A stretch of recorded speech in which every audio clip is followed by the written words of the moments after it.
Was the bigger story here? Lions win or the Bears loss?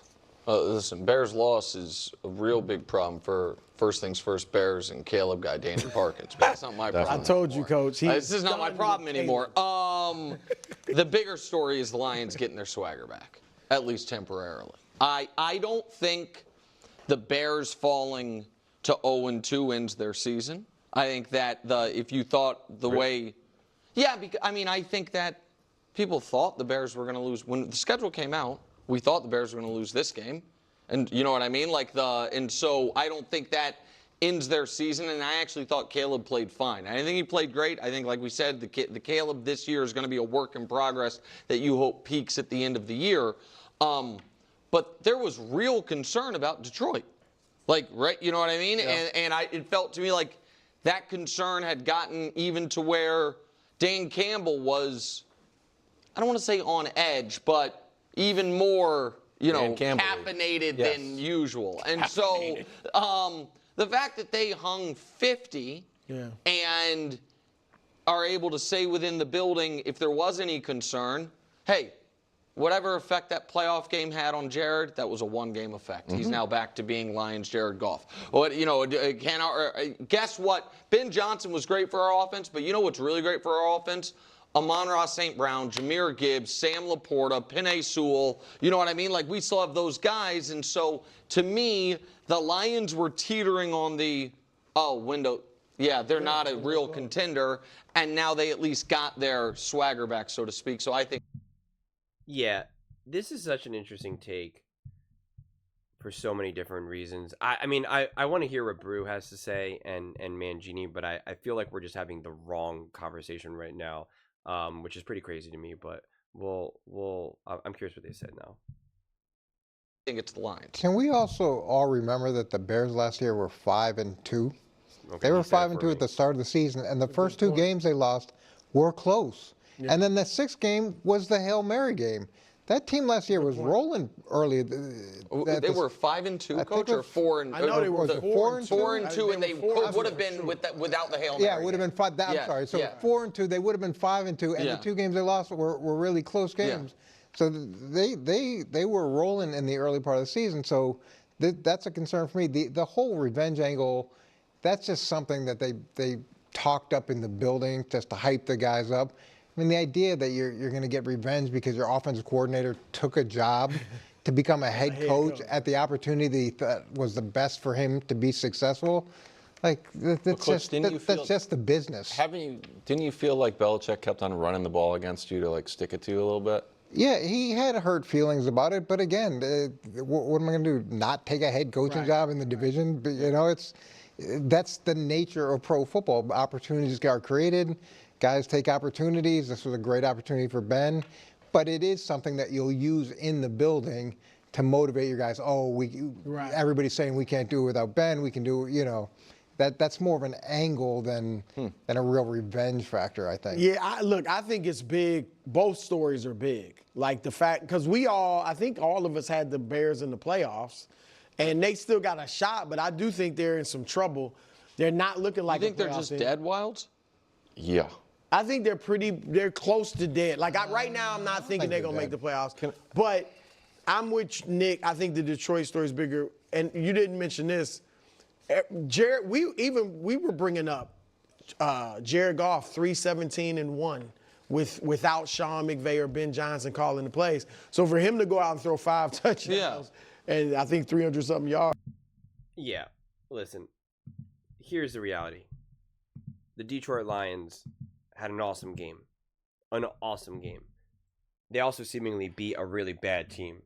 And the Lions are good enough, as I go find my notes, where they absolutely should be just getting after teams like this.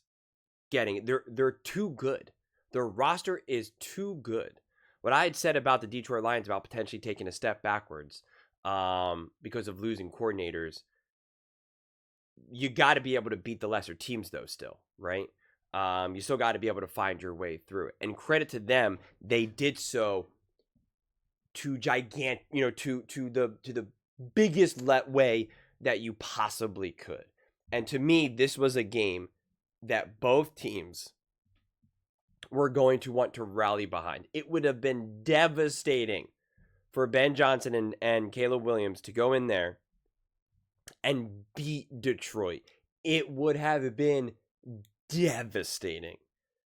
And make no mistake about it, it was devastating for Ben Johnson to get rolled, to get absolutely rolled by the Detroit Lions and being like, oh man, that is a quarterback who knows how to play football right now. But right now it's only week 2 and they played a great team, didn't look great. Then they played a not so good team, probably a bad team if we're going to be honest with ourselves. And the Lions were able to roll them. But again, from my viewpoint, when I'm looking at the Lions, since I've seen what the Lions are capable of doing, and I said this all throughout last season, when they're rolling the Jags or the Panthers or whoever, I'm like, I don't care about that. I don't care that you're hanging 50-plus points, 40-plus points against bad teams. The only time I liked it was against the Dallas Cowboys because I loved how prepared they were, and some of the plays and some of the ways how they scored was just showing how well they execute. So I was able to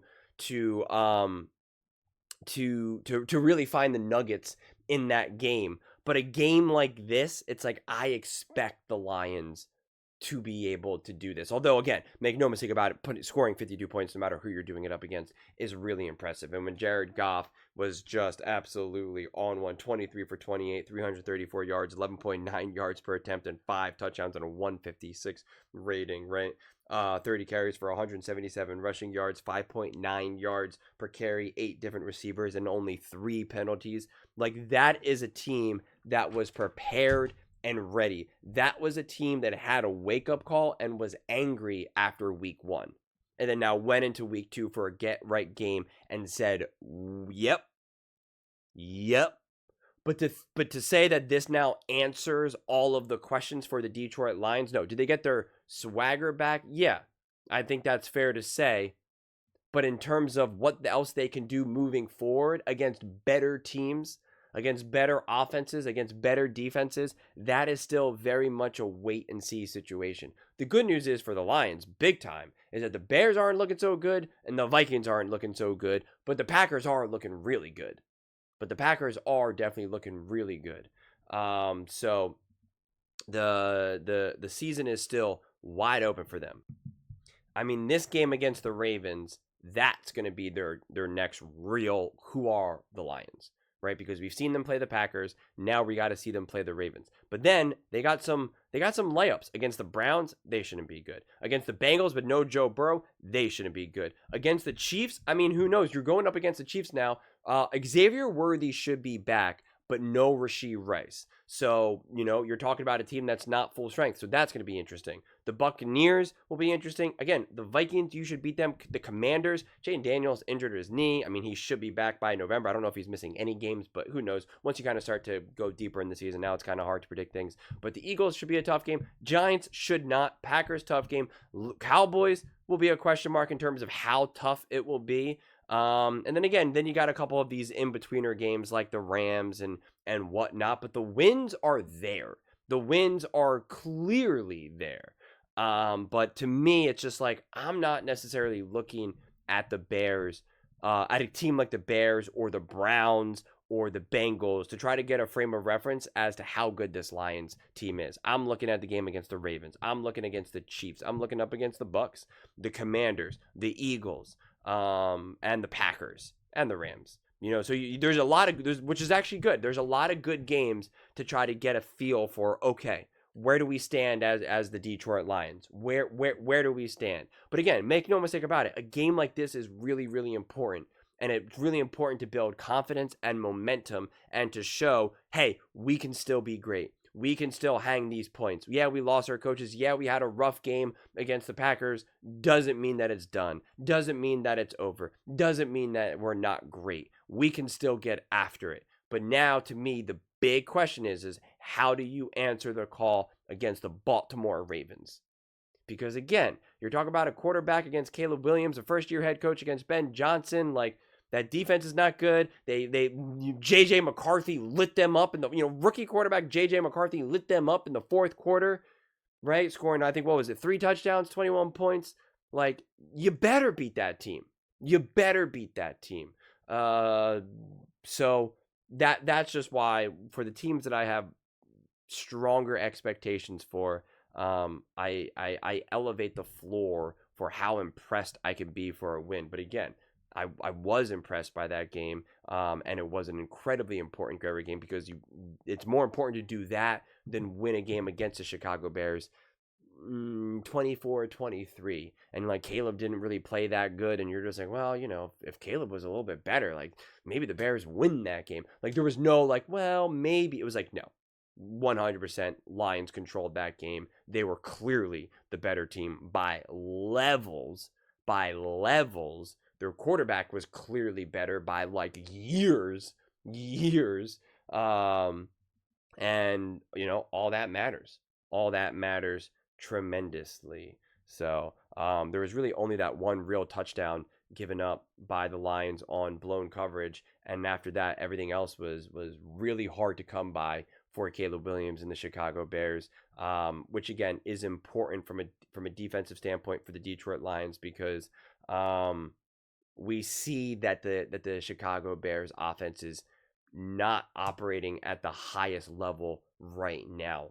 And so to see the Detroit Lions not fall into that trap or make a team that maybe isn't that great right now look better than they are, which is what happened with the Minnesota Vikings and the Chicago Bears, is great to see for the Detroit Lions. It's great to see.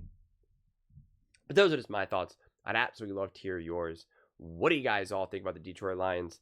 Do you think the bigger story is that the Lions win or the Bears loss? Let me know in the comments below. I read every single comment. It's whether you agree with me or disagree with me. Either way, let's get in some discussions. Let's get in some fights. But ultimately, let's just have some fun. And please do consider subscribing. We are building an amazing community here, and I absolutely love to see you part of it. I want to build something that we all genuinely feel connected to. Something that we're really excited to be part of. I think we're well on our way to doing it.